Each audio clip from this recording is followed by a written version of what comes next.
நான் அழுத போதெல்லாம் இயேசு அருகில் வந்தவரே, உங்க கரங்களினாலே என் கண்ணை தொடச்சவரே.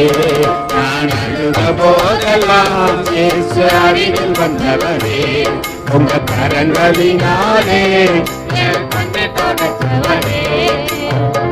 அன்பாயிருப்பென்று சொல்வார்கள், அலட்சியமாயிட்டு போவார்கள்.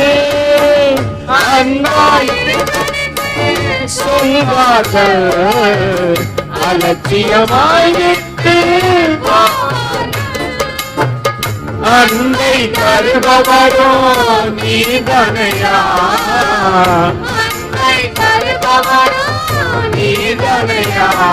பார்த்து உமையன்றி எனக்கு தவற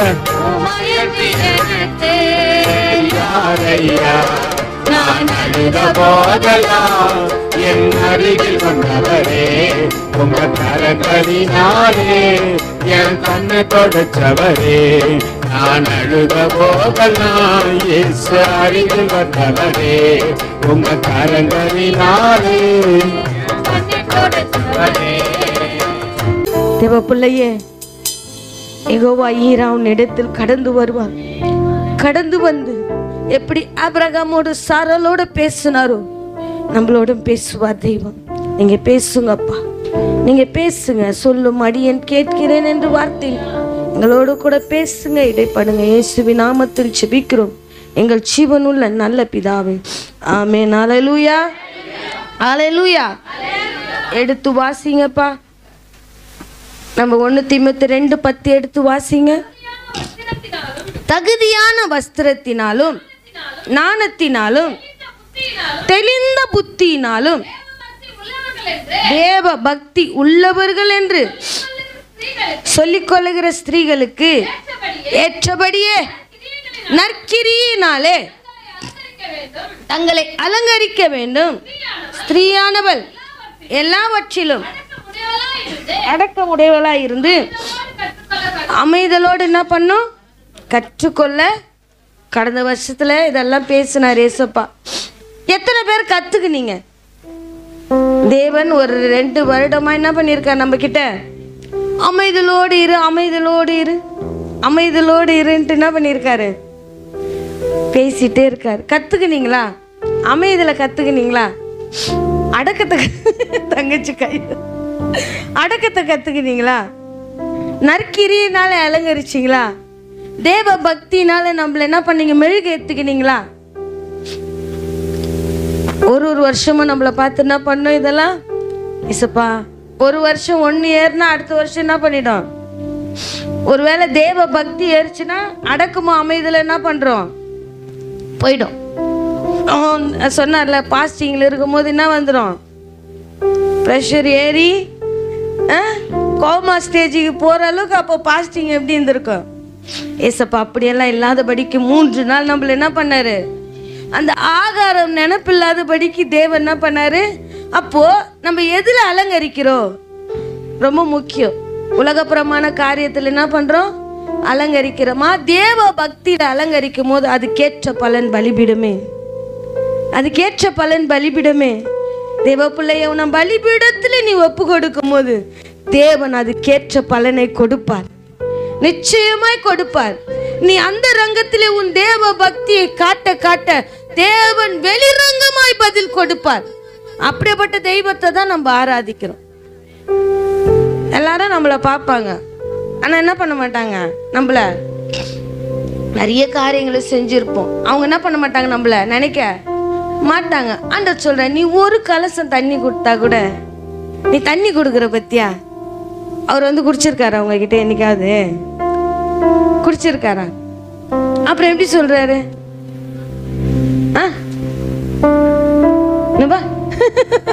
சத்தமா தான் சொல்லுங்க.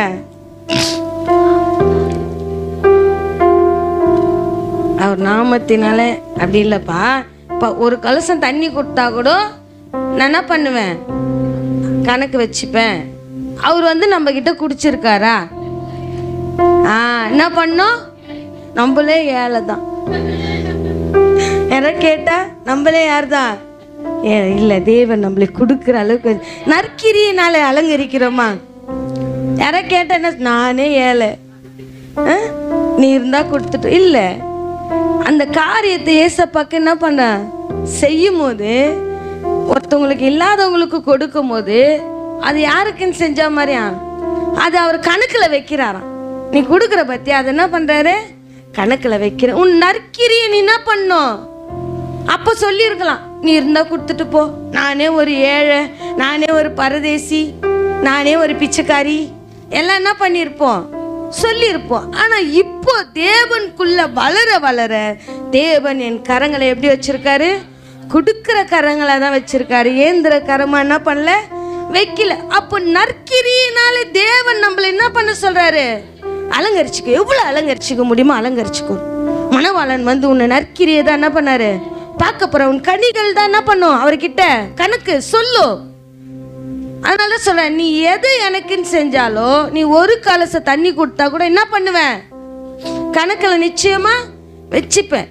அல்ல நான் அவங்களுக்கு இதை செஞ்சேன், இவங்களுக்கு அதை செஞ்சேன், அடுத்த வருஷம் நீ என்ன எனக்கு செஞ்ச அப்படின்னு என்ன பண்ணுவாங்க, நம்மளை பார்த்து கேட்பாங்க. அப்படி வாழ்ற ஜனங்கள் மத்தியில அவர் இன்னொன்னு நம்ம கூட இருந்து எல்லாத்தையும் என்ன பண்றது இல்ல, பரலோகத்துல இருந்து பாக்குறாரு.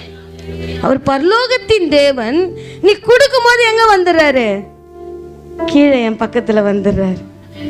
வானாதி வானன் பரலோகத்தின் தேவன் நம் நற்கிரியினாலே நம்மளை அலங்கரிக்கும் போது அந்த தேவ பக்தி அவர் என்ன பண்ணிடுது, பரலோகத்துல இருந்து கூட்டிட்டு வந்துடுச்சு. அதனால கடந்த வருஷத்துல என்ன பண்றாரு ஏசப்பா, நற்கிரியினாலே அலங்கரி ஸ்ரீயானவள் என்ன பண்ணோம், நம்ம மற்றவங்களை போய் அலங்கரிக்க கூடாது. இவங்க அப்படி அவங்க அப்படி, நான் இவங்களை திருத்துறேன் அவங்கள திருத்துறேன். திருத்துறதுக்கு அன்னை தெரேசா வரல, வாழ்ந்து காமிச்சாங்க. கிரியினால என்ன பண்ணாங்க, காமிச்சாங்க. அவங்க திருத்துற வேலை அவங்களது கிடையாது, குணமாக்குற வேலை அவங்களது கிடையாது, அதெல்லாம் டாக்டர் வேலை. அவங்க என்ன பண்ணாங்க, நற்கிரியினாலே அவர்கள் செயல் என்ன பண்ணாங்க, காமிச்சிட்டு போனாங்க. இன்னைக்கு உலகம் முழுவதும் அவங்க தான் அன்னை தெரேசான்னு யாருமே சொல்ல தேவையில்ல. பார்த்தோன்னே என்ன பண்றோம் தெரிஞ்சிடும். எப்பா அந்த குஷ்டரோகிக்கெல்லாம் யாருப்பா இது மருத்துவம் பண்ணுது, மருத்துவர் வேற, அவங்களுக்கு உதவி செஞ்சது யாருப்பா அப்படின்னு கேட்டால் யாரை சொல்லுவோம், அன்னை தெரேசா. நிறைய பேருக்கு அவங்க தான் இயேசு கிறிஸ்துன்னே தெரியுமா. ஒரு தம்பி சொன்னான், ஹாஸ்டலில் படித்த தம்பி சொன்னான், எனக்கு ரொம்ப நாள் அன்னை தெரேசா தான் இயேசு கிறிஸ்துன்னு நினச்சிட்டுக்கிறேன். யாரு தம்பி இல்லை, மாதவர் சொன்னார்னு நினைக்கிறேன். சாரி மாதவர் சொன்னாருன்னு நினைக்கிறேன். மாதவர் சொன்னார், அவர் தான் இயேசு. அப்போ அவங்க எப்படி இயேசுப்பா வெளிப்படுத்தி இருப்பாங்க, அவங்க எப்படி இயேசுப்பா காமிச்சிருப்பாங்க, நடக்கையில கிரியில. நம்ம வீட்டில் யாருக்கோ உடம்பு சரியில்லைனாலுமே நம்மளால என்ன பண்ண முடியாது, ரொம்ப முடியல, ஏதோ புண்ணு வந்துருச்சு, நம்மளால சகிச்சுன்னு பார்க்க முடியுமா? ஆனால் அவர்கள் பார்த்தார்கள். ஏன்னா இயேசு கிறிஸ்துவ பேச்சில் வெளிப்படுத்த விரும்பல. அவங்க எதுல காமிச்சாங்களாம், கிரியில காமிக்கணும். கிரியை இல்லாத எதுவுமே என்னது, செத்தது. நம்ம சும்மா வாய்க்கு வந்தபடி தயவு செய்து அது நினைக்காதீங்க. ஒரு வார்த்தை நம்ம இங்க சொல்றோம்னா அதுக்கு நம்ம என்ன பண்ண, முதல்ல பாத்திரவானா இருக்கணும். அதுக்கு நம்ம எப்படி இருக்கணும், தகுதியா என்ன பண்ணணும் இருக்கணும். அவங்க வந்து சொல்லல, செஞ்சு காமிச்சாங்க. அதனாலதான் அவங்கள யாரை பாக்குறாங்க, இயேசுவாவே பாக்குறாங்க. நம்மள யாரோ பாக்குறாங்களா? பக்கத்துல கை கொடுத்து கேளு. வீட்டுல கணவர் பாக்குறாரா, பிள்ளைகள் பாக்குறாங்களா, மனைவி பாக்குறாங்களா, அப்பா அம்மா பாக்குறாங்களா? தேவப்பிள்ளை ஏன் அநேக நேரத்துல நம்ம சாட்சி கெட்டு போகுதுன்னு தெரியுங்களா? நம்ம காரியெல்லாம் எப்படியா இருக்கு, பேச்சோடு இருக்கு. இது பெண்கள் கூட்டன்றதுனால மணவாளனுக்கு ஏற்ற மணவாட்டிகளை அலங்கரித்துக் கொள்வதற்காக சொல்றேன். இது எல்லாரும் எடுத்துக்கலாம். நம்ம எல்லாரும் எப்படிதான் மணவாட்டி தான், அவர் தான் மணவாளன். இது பெண்களுக்கு தான் சொல்றாங்க. ஆண்கள் இல்லைன்னீங்கன்னா இங்க வந்ததுக்கு நீங்க என்ன இல்லை, பிரயோஜனம் இல்லை. அப்போ இயேசு கிறிஸ்துவை காண்பிப்பதற்காக தான் தேவன் நம்மள என்ன பண்ணாரு தெரிஞ்சுக்கொண்ட. எதுவுமே பேசும்போது அதற்கு நான் பாத்திரவானா இருக்கிறேன்னா, ஒரு வார்த்தை நான் பேசும்போது, ஆண்டவரே அன்னை தெரேசா யாரை காமிச்சிட்டு போனாங்க, இயேசுவையே காமிச்சிட்டு போனாங்களே. நாங்கள் எங்கள் வீட்டில் கூட உங்களை என்ன பண்ண முடியல. பசங்க குழந்தைங்கன்னா அப்படிதான் இருக்கும் இல்லை. நம்ம பண்ண இல்லையா, நம்ம அப்பா அம்மா கிட்ட கேட்டால் தான் நம்ம கதையே தெரியும் இல்லை. வீட்டுக்காரர் ஏதாவது பண்ண அதெல்லாம் அப்போ பண்ண இருக்கலாம். நம்ம என்ன பண்ணலாம், அப்போ சண்டை போட்டிருக்கலாம், கொண்டு இருக்கலாம், எல்லாமே பண்ணியிருக்கலாம். ஆனால் கிறிஸ்துவுக்குள் வரும்போது கிரியினால நம்ம காரியத்தை என்ன பண்ணோம், நான் அடுத்தவங்க கிட்ட போய் சொல்லணும், நீ சமாதானமாக இருக்கணும் உன் புருஷங்கிட்ட. முதல்ல நீ இரு. சொல்லுவாங்களா சொல்ல மாட்டாங்களா? முதல்ல நீ உன் புருஷங்கிட்ட எப்படி இரு. உன் பிள்ளைங்களெல்லாம் அப்படி பேசக்கூடாது. நீ கத்துறது எங்க வரைக்கும் கேட்குது. அப்படி நம்மளை பார்த்து யாரும் என்ன பண்ணக்கூடாது, சொல்றக்கூடாது. சரி, எடுத்து வாசிங்க. பேதுரு 1 பேதுரு 3:7 வாசிங்கப்பா.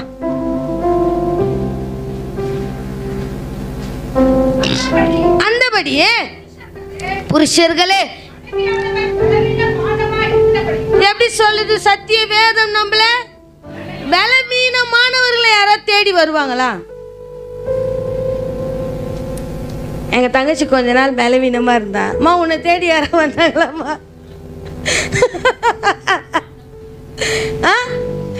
யாராவது தேடின்னு வந்தாங்களாம்மா? யாரும் வரல. அப்போ நம்ம உறவினர்களை, நம்ம சொந்த பந்தங்களை, நம்ம நண்பர்களை எதை வச்சு தெரிஞ்சுக்கலாம்? சும்மா நாளைக்கு சொல்லி பாருங்க, எனக்கு ரொம்ப உடம்பு சரியில்லாத இருக்குது, எத்தனை நாள் வந்து பார்ப்பாங்க? விருந்தோ மருந்தோ எத்தனை நாள் தான்? ஃபஸ்ட்டு என்ன பண்ணுவாங்க நம்மளுக்கு? வாழலை, அப்புறம் கையல்ல போ. அடுத்தது என்ன கூட இருக்காது. அவங்க சொல்ற இது நம்மளுக்கு என்னவா இருக்கும்? ஐயோ ஏன்டா வந்தோம். சின்னதாக இருந்தால் கூட எங்கே இருந்திருக்கலாம், நம்ம வீட்லேயே இருந்திருக்கலாம், நம்ம கஞ்சோ கூழோ என்ன பண்ணியிருக்கலாம். அப்படியேப்பட்ட சூழ்நிலை தான் நம்மளுக்கு. எப்பவுமே எப்போ யோசிப்போன்னு சொல்லுங்க? வாழலை வரும்போது யோசிக்க மாட்டோம், தையலை வரும்போது யோசிக்க மாட்டோம், கையால வரும்போது கூட புத்தி வராது. அடுத்த நாள் வரும் மத்தியா, என்னம்மா ஃபஸ்ட் நாள் வாழலை போட்ட இன்னைக்கு அரிசி இல்லை. அப்போதான் என்ன வரும்? பெண் புத்தி பின் புத்தி. பின்னாடி தான் என்ன வரும்? என் வீட்லேயே இருந்திருக்கலாமே. அது கர்த்தருக்குள் இல்லாத போது. கர்த்தருக்குள் இருக்கும்போது வாழலை வரும்போது என்ன பண்ணிக்கணும்? வாழலை வரும்போது தேவன் அப்படிதான் நம்மளை உயர்த்தி வச்சிருக்கார். ஒரு இடத்துல போய் கையால வர அளவுக்கு நம்மள என்ன பண்ணல, தேவன் உயர்த்தி தாழ்த்தி வச்சில்ல. நம்மளை எப்படியாதான் வச்சிருக்காரு. எங்க போனாலும் கடந்த வருடத்துல நானும் ஐயாவும் ஒரு திருமணம் ஒரு 2-3 வருஷம் ஏதோ ஆயிடுச்சுன்ட்டு போயிருந்தோம். எங்களை கூப்பிட்டுருந்தாங்க ஜெபம் பண்ணுறதுக்கு. நாங்கள் போயிருந்தோம். பார்த்தீங்கன்னா அங்கே தடபுடலான விருந்து. 2 வருஷமும் என்னமோ கல்யாணம் ஆகி 3 வருஷமும் ஏதோ ஆனிவர்சரிக்கு எங்களை கூப்பிட்டு இருந்தாங்க. சரி போகணும், வீட்டோட தான் பண்ணுறாங்க, வேறு யாருக்கும் சொல்ல. நாங்கள் 2 பேர் தான் பிளெயின் கெஸ்ட்டு. ஜெபம் பண்ண வந்தால் என்ன பண்ணுவாங்க, இட்டுன்னு இப்போ எங்கள் 2 பேரையும் ஒரு ஏசி போட்ட ரூமில் விட்டாங்க. அவங்க முன்ன பின்ன பேசியிருக்கோம், ஆனால் வீட்டுக்கெல்லாம் என்ன பண்ணதில்ல. ஒரு ஏசி போட்ட ரூமில் எங்கள் 2 பேரை விட்டு குடும்பமே ஆளை காணும். குடும்பமே என்ன பண்ணுறேன், வாழலை, பெரிய வாழலை. இது வரைக்கும் நான் எங்கேயும் சாப்பிட்டதில்லை. என் சொந்தக்காரங்க வீட்டில் கூட நான் சாப்பிட்டதில்லை ஏசப்பா பிள்ளையா. ஏன்னா அந்த அளவுக்கு யாரும் என்ன பண்ணதில்லை, கவனிச்சது இல்லை. ஆனால் யாருன்னு தெரியாத இது வரைக்கும் நான் அவங்களுக்கு எந்த நன்மையும் செய்ததில்லை. ஜெபம் தான் பண்ணியிருக்கேன். என்ன பண்ணியிருக்கேன்? ஜெபம் தான் பண்ணியிருக்கோம் நாங்கள் 2 பேருமே. அவங்க இவ்வளோ பெரிய வாழை இலையை போட்டு சாப்பிடவே முடியல. உண்மையிலே என்னென்ன இருக்குதோ அவ்வளோ நேரம் எங்களை உள்ளே உட்கார வச்சுட்டு நாங்கள் ஜெபம் பண்ண வந்தோம். கொஞ்ச நேரம் ஐயா ஐயா, கொஞ்ச நேரம் சொல்லி சொல்லி அந்த வயிறுன சாப்பாடு இவ்வளோதான் சாப்பிட்டோம். ஓடுறது பறக்கிறது நான் ரொம்ப இஷ்டமாக சாப்பிடுவேன் அதெல்லாம். அவரு சாம்பார் வச்சு பெரட்டினே இருக்கிறாரு. என்ன பண்ணுற, இதெல்லாம் பார்த்தோன்னே என்ன ஆயிடுச்சு அவருக்கு, எப்படி சாப்பிட. நான் போவேன், எனக்கு அதெல்லாம் ரொம்ப இஷ்டம். அதனால என்ன பண்ணிட்டேன், பார்த்தேன் சாப்பிட்ற மாதிரி தெரியல. என்ன பண்ணுறாங்க, முதல்ல சாப்பிட்டு ஜெபம் பண்ணிட்டு போங்க. நிறைவு நம்ம கொஞ்சம் தண்ணி கொடுமா என்ன பண்ணி கேட்டு வாங்க வேண்டியதாக இருக்குது. ஒரு வீட்டுக்கு போனால் முதல்ல அந்த ஒரு கலசம் தண்ணி எதுக்கு தெரியுமா சொல்கிறாங்க, ஊழியக்காரங்க வந்தால் கனம் பண்ணுங்க. ஒரு கலசம் தண்ணி. நீங்கள் வந்து காப்பி போடுங்க, நான் பூஸ்ட்டு போகிறேன். முதல்ல தண்ணி கொடுங்க. அந்த தண்ணிக்கு அவ்வளோ பவர் இருக்கு. ஏன்னா தண்ணீரை என்ன பண்ணார்? அவர் திராட்சரசமாய் மாற்றினார். உங்களை தேடி ஒரு ஊழியக்காரங்க வராங்கன்னு வச்சுக்கோங்க, ஏசப்பா சொல்லியிருப்பப்போ மக கண்ணீரோடு இருக்கிறான், கஷ்டத்தோடு இருக்கிறான். அப்போதான் கதையாக சொல்கிறது உட்கார வச்சு அவர் லாஸ்ட்டாக அவர் கேட்பார். நான் நிறைய வீட்டில் அவரை பார்த்துருக்கேன். கொஞ்சம் தண்ணி கூட போது நிறைய வீட்டில் பார்த்துருக்கேன். கற்றுக்குங்க, நற்கிரியை ரொம்ப முக்கியம். அதுக்கு முன்னே நம்ம எப்படியே வந்துட்டோம். எங்கள் பசங்கள்லாம் வந்து ஒரு இந்து ஃபேமிலியில் அந்த ஹவுஸ் ஓனர் வீட்டில் வளர்ந்தாங்க. அவங்க யார் வந்தாலும் தண்ணி மொண்டு கொடுப்பாங்க. அவங்க யார் வந்தாலுமே, யார் அவங்க இந்து ஃபேமிலி. என் பசங்கள்லாம் அங்கே தான் வளர்ந்தாங்க. அங்கேருந்து இந்த பழக்கத்தை கற்றுக்குனாங்க. யார் வந்தாலும் என்ன பண்ணி மொண்டு கொடுப்பாங்க. யார் வந்தாலும் சரி, வீட்டில் யாராவது ஏதாவது கேட்க வந்தால் கூட என்ன பண்ணுவாங்க, தண்ணி மொண்டு. ஏதாவது தூக்கின்னு போக வந்தால் கூட என்ன பண்ணுவாங்க, தண்ணி மொண்டு. ஏன்னா அவங்க தான் இருப்பாங்க அங்கே வீட்டில், வேறு யாரும் இருக்க மாட்டாங்க. நானும் வேலைக்கு போய்டும், அவரும் வேலைக்கு போய்டும். அப்போது ஒருத்தர் நோட்டீஸ் வைக்க வந்திருக்கார். அப்போது நோட்டீஸ் வைக்க வராங்கன்னா சின்ன பசங்க வர மாட்டாங்களா, பெரியவங்க தானே வருவாங்க. அண்ணனுக்கு கல்யாணம், தம்பி வந்திருக்கார்.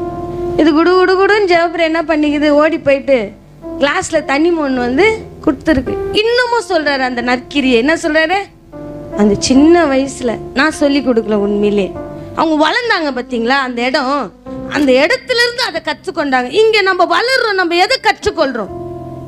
இங்கே நம்ம வளர்றோம்ல, கர்த்தர் மேய்ப்பரின் சபையிலே தேவன் மெய்ப்பராய் இருந்து நடத்துகிறார். நம்ம இங்கே என்ன கற்றுக்கொள்ளுகிறோம் தேவ பிள்ளையே? தேவன் சொல்ற நற்கிரியினாலே அலங்கரி உண்டு, தேவ பக்தியினாலே அலங்கரித்துக்கொள். நான் இருந்த சபையிலையும் நான் வளர்ந்த சபையிலையும் நான் என்ன கற்றுக்கொள்றேன் சொல்லுங்க, என்ன கற்றுக்கொள்றோம்? நம்ம எல்லாரும் பலவீன பாண்டமா ஒதுக்கி வைக்கிற ஜனங்கள் மத்தியிலே தேவன் நம்மளை உயர்த்தி பார்க்கிறார். அவருக்கு நம்ம எப்படி நற்கிரியினால கிரியை செய்கிறோம் சொல்லுங்க? எதுவுமே என்ன பண்றது இல்லை. ஒன்று செஞ்சா ஜானேர்னா என்ன சொல்லுது, ஐயோ ஜபமா பண்ண விடுதுங்க வீட்டில். அதுங்க ஜபமா பண்ண விடுதுங்க, அதுங்க ஒரு பக்கம் இதுங்க ஒரு பக்கம் அப்படின்ட்டு என்ன பண்றோம்? இல்லை, காத்திருங்க. ஆபிரகாம் 25 ஆண்டு காலமாய் காத்திருந்தான் தேவ பிள்ளையே. ஒரு ஜெபம் நிறைவேறுவதற்காக எத்தனை வருஷம் காத்திருக்கிறான். ஆனா அவர் சொல்ற வரும் உறுப்பு கால திட்டத்துல அடுத்த வருஷத்துல நம்மளுக்கு எல்லாம் யெகோவா ஈரா எல்லாம் பார்த்து கொள்ளத்தக்கதாய் தேவன் கடந்து வருவேன்னு சொல்லிட்டார். அதற்காக என்ன பண்ண, நம்ம எவ்வளோ நாள் ஆண்டவரே பண்ணி பண்ணி வாயும் வலிக்குது, ஜெபம் விண்ணப்பமா என்ன ஆயிடுச்சு. சோர்ந்து போகாதீங்க, தேவன் நம்மளுக்காக யாவையும் செய்து முடிப்பேன். யாரும் சொல்ல மாட்டாங்க உனக்காக நான் யாவையும் செய்து முடிக்க. பலவீனமான பாண்டமா இருக்கிற நம்மளை தேடி யாராவது வருவாங்களா? ஆனா ஏசப்பா தேடி வருகிற. எடுத்து வாசிங்க நீதிமொழிகள் 31:1 வாசிங்க. சரி 10 வாசிங்க. நீதிமொழிகள் 31. குணசாலியான ஸ்திரீயை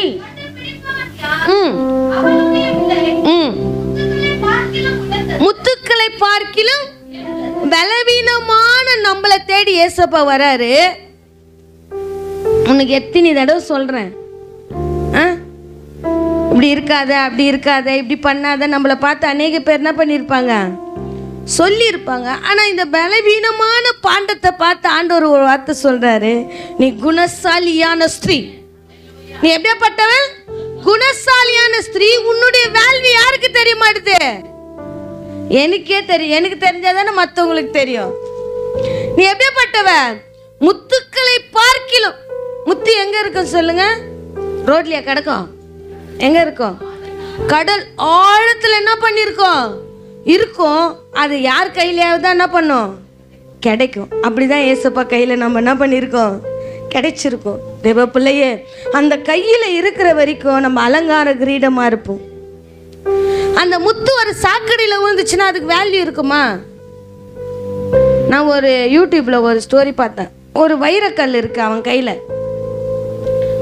ஒரு வைரக்கல் இருக்கு. அவன் எங்கெங்க என்ன பண்றான், அதை எடுத்துட்டு போறான். அதுக்கு வேல்யூ ஒருவருக்கும் தெரியல. ஆனா ஒரு சேட்டு இருக்கான் பாத்தீங்களா, அவன்கிட்ட எடுத்துட்டு போய் கொடுக்குறான். அதோடைய மதிப்பு என்ன பண்றான் அவன்? நம்ம மதிப்பு யார்கிட்ட இருக்குன்னு நம்ம தான் யோசிக்கணும். நம்ம உறவு கிட்ட என்னைக்குமே இருக்கா தேவ பிள்ளையே. நம்ம உண்டாக்கினார் பார்த்தீங்களா, அது எல்லோருக்கும் பொதுவான காரியம். நம்ம உண்டாக்கினார் பார்த்தீங்களா. ஏன்னா அவர் வானத்துக்கும் பூமிக்கும் உயர்ந்தவர். நம்மளை என்னைக்குமே எப்படி பார்க்க மாட்டாரு? தாழ்ந்து பார்க்க மாட்டார். உயர்ந்த குணம் இருக்கிறவர்கள் எப்படிதான் பார்ப்பாங்க? உயரமாக தான் பார்ப்பாங்க. அதனால தான் ஆண்டவர் சொல்ற, உன்னை நேசிக்கிற போல நீ என்ன பண்ணு? அன்பு என்ன பண்ணுமா?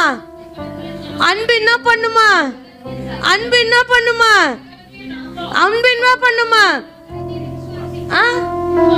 அன்பு எல்லாம் செய்தா? அன்பு சில நேரத்தில் வம்புகள் என்ன பண்ணுது? அதிகமா அன்பு வச்சுட்டா என்ன வருது? வம்பு வருதா இல்லையா? வரலன்னா சந்தோஷம்தான். அதிகமா அது வரைக்கும் அதை சாப்பிட்டியான்னு கேட்க மாட்டோம்.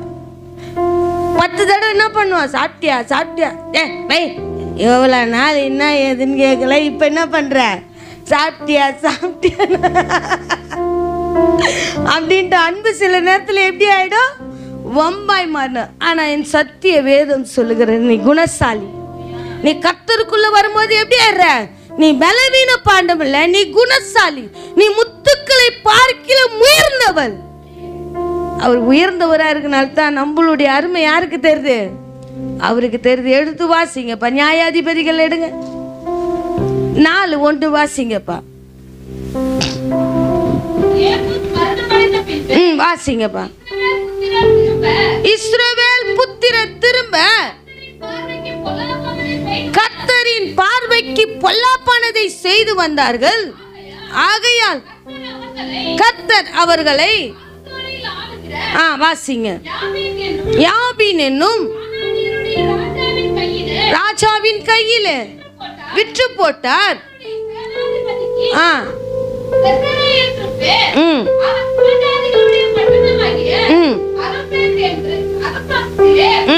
குடியிருந்தான். வாசிங்க. அவன் இஸ்ரவேல் புத்திரரை 20 வருஷம் என்ன பண்றான் ஒரு ராஜா. இதுக்கு முன்னாடி நீங்க பாத்தீங்கன்னா நிறைய பேர் என்ன பண்ணிட்டாங்க? இஸ்ரவேல் ஜனங்கள நியாயாதிபதியா ராஜாவா இருந்து இருந்து இருந்து அவங்க எல்லாம் எப்படியா மாறிட்டாங்களா?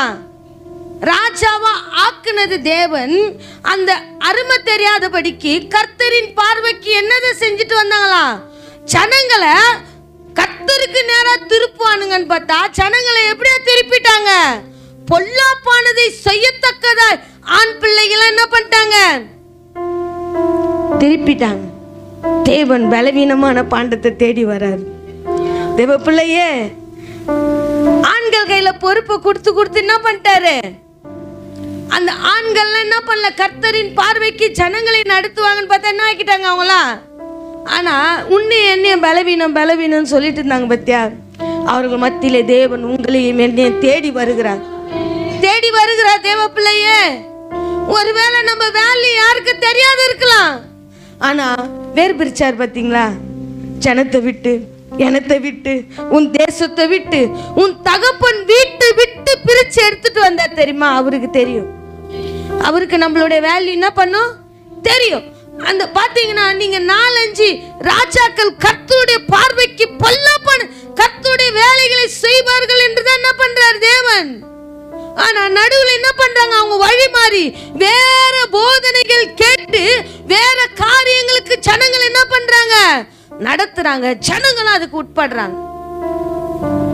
அப்போ அந்த ஜனங்கள் உட்படும் போது தேவன் என்ன பண்றாரு? அவங்கள கொடுமையாய் ஆளும்படி. வாசிங்கப்பா அந்த வசனத்தை. அக்காலத்திலே இல்லப்பா, அந்த கொடுமையாய் ஆட்சி செஞ்ச ராஜா வந்து யுத்தம்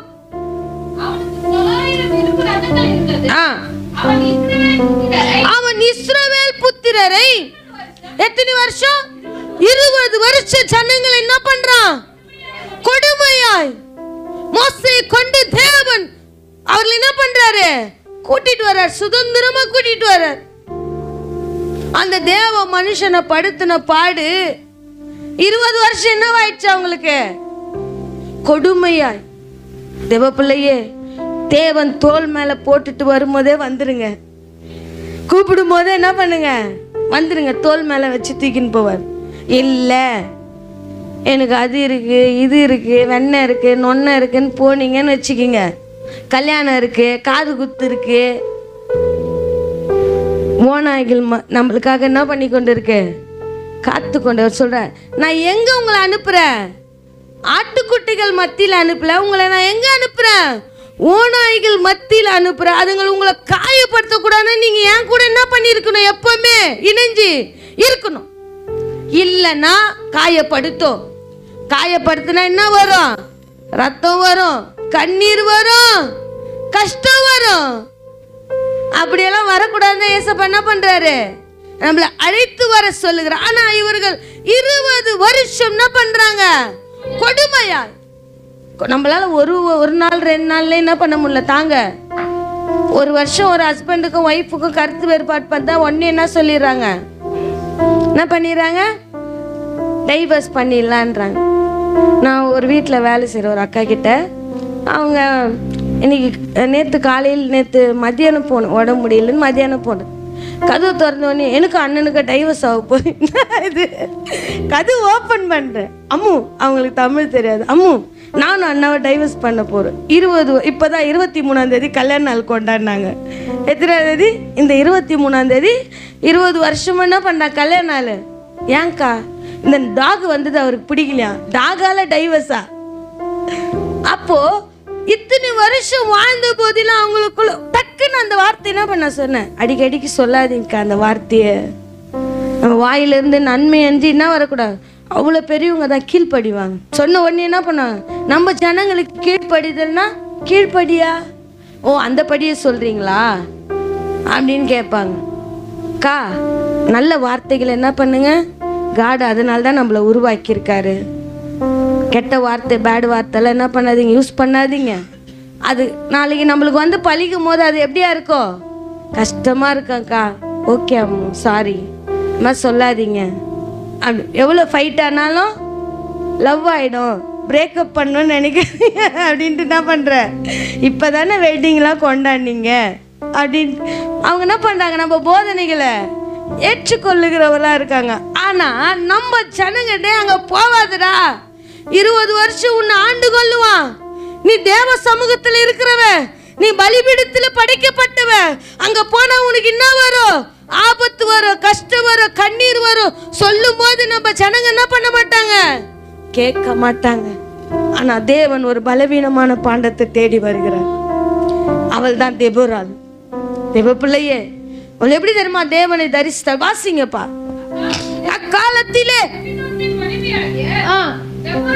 தெபோராள் என்னும் தீர்க்கதரிசி இஸ்ரவேலை நியாயம் விசாரிக்கத்தக்கதாய் தேவன் நம்மளை வச்சிருக்கார். தேவ பிள்ளையே, நீ யார்கிட்டயும் போய் என்ன கேட்க கூடாது, உன் நியாயத்தை கேட்க கூடாது.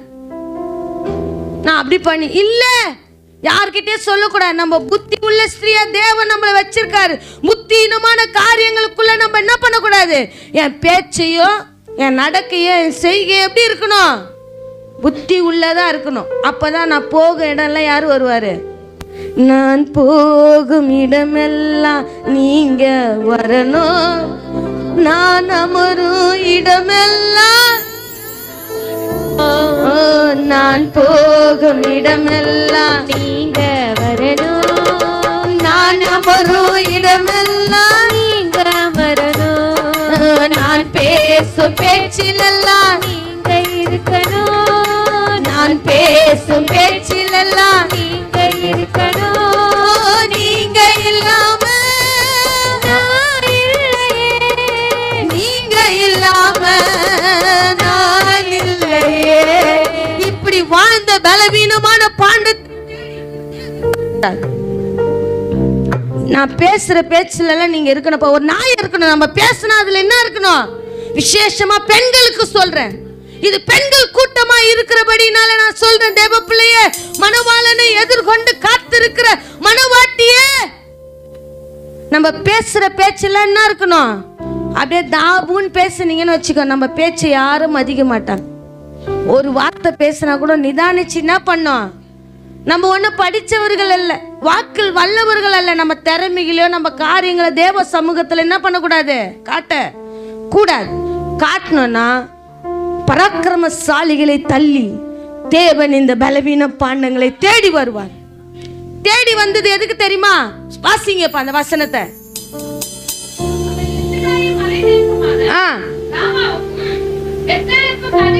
இல்லப்பா ஃபர்ஸ்ட்ல இருந்து வாசிங்க. அக்காலத்திலே தெபோராள் என்னும் உன்னை தீர்க்கதரிசி முத்துன்னா நீ தீர்க்கதரிசியா இருக்கணும்.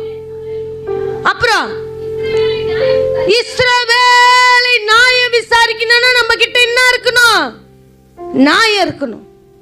ஏன்னா அவர் நியாயாதிபதி என்ன பண்ண போற, கடந்து வரப்போகிற. நம்ம கிட்ட என்ன இருக்க கூட அநியாயமான காரியங்களை நியாயத்துக்காக பேசலாம். ஆனா அநியாயமா ஒரு இடத்துல என்ன பண்ணக்கூடாது, பேசக்கூடாது. இல்லைன்னா தேவன் ராஜாக்களை தள்ளி தேவன் இந்த பலவீனமான பாண்டங்களை தேடி என்ன பண்ணுவாரு, கண்டிப்பா வருவார். உன்கிட்டயே என்கிட்டயே நீதி இல்ல நியாயம் இல்லைன்னு வச்சுக்கோ, நம்மளையும் புறக்கணிப்பார் தேவன். நம்மள என்ன பண்ணுவார் தேவன், புறக்கணிப்பார்.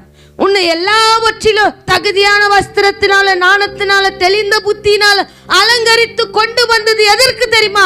நீ பலவீனமான பாண்டம் என்று உன்னை புறக்கணித்த ஜனங்கள் மத்தியிலே, சாதிகள் மத்தியிலே உன்னையும் என்னையும் உயர்த்தத்தக்கதாய் தேவன் நம்மளை தீர்க்கதரிசியா நியாயம் சொல்லுவாங்க, நியாயமா நடப்பாங்க, நியாயமா பேசுவாங்க அப்படின்னு தான் நம்மளை தேடி என்ன பண்றாங்க, வராங்க.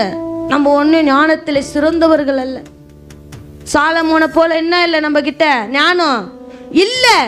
ஆனா நியாயம் சொல்லுவோம். ஏன்னா யாருக்குறா நம்ம கிட்ட, நியாயாதிபதி இருப்பதனால இவங்க கிட்ட என்ன கிடைக்கும், நியாயம் கிடைக்குன்னு வராங்க. ஆள் இல்லாதெல்லாம் இல்லை. நியாயம் கிடைக்கணும்னா எங்கே தான் போனோம், கோர்ட்டுக்கு தான் போகணும். அங்கே கூட நியாயம் கிடைக்கிறது இல்லை. ஆனால் அவர்களெல்லாம் உண்டாக்கினவர் ஒருவர் இருக்கார் பத்தியா, அவர்கிட்ட நியாயம் இருக்குது. அவரை ஆராதிக்கிறபடியா நம்ம கிட்ட என்ன இருக்கு, நியாயம் இருக்கு. அநியாயத்தை பார்த்தாங்கன்னா ஜனங்க நம்ம இடத்தில் வரமாட்டாங்க.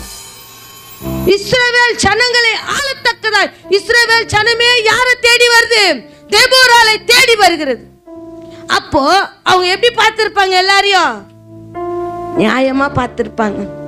அநியாயமா என்ன பண்ணிருக்க மாட்டாங்க, ஒருவரையும் பார்த்திருக்க மாட்டாங்க. தேவ சமூகத்தில் அலங்கரிக்கிற தேவ பிள்ளையே, நம்ம இடத்துல ஒரு காரியம் அநியாயமா வந்துச்சுன்னா அது என்ன பண்ணுங்க, தேவ சமூகத்துல நறுக்கி போடுங்க, வெட்டி போடுங்க. இல்லைன்னா தேவன் நம்மள என்ன பண்ண மாட்டார், வளர்க்க மாட்டார். அவளிடத்தில் என்ன இருந்து வாசிங்க, முடிச்சிட வாசிங்க.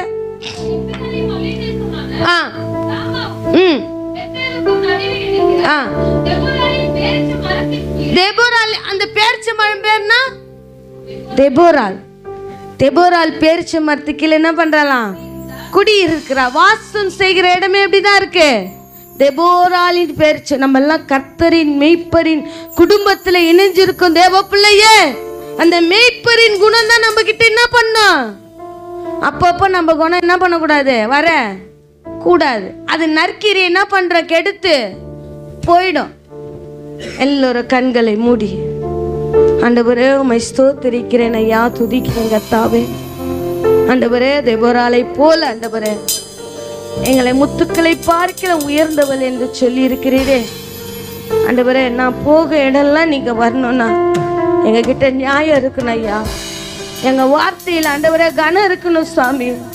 நான் நடக்கிற இடத்துலலாம் நியாயாதிபதி வெளிப்படணும் சுவாமி. நான் பேசுற பேச்சிலெல்லாம் நியாயாதிபதி வெளிப்படணும் ராஜா.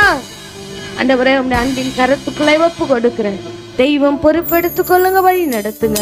இயேசுவின் நாமத்தில் செபிக்கிறோம் எங்கள் ஜீவனுள்ள நல்ல பிதாவே. என் ஆத்துமாவே கர்த்தரை ஸ்தோத்திரி, என் முழுமே பரிசுத்த நாமத்தை ஸ்தோத்திரி. என் ஆத்துமாவே கர்த்தரை ஸ்தோத்திரி, கர்த்தர் செய்த சகல உபகாரங்களையும் மறவாதே. ஆமென். ஹல்லேலூயா, ஹல்லேலூயா, ஹல்லேலூயா.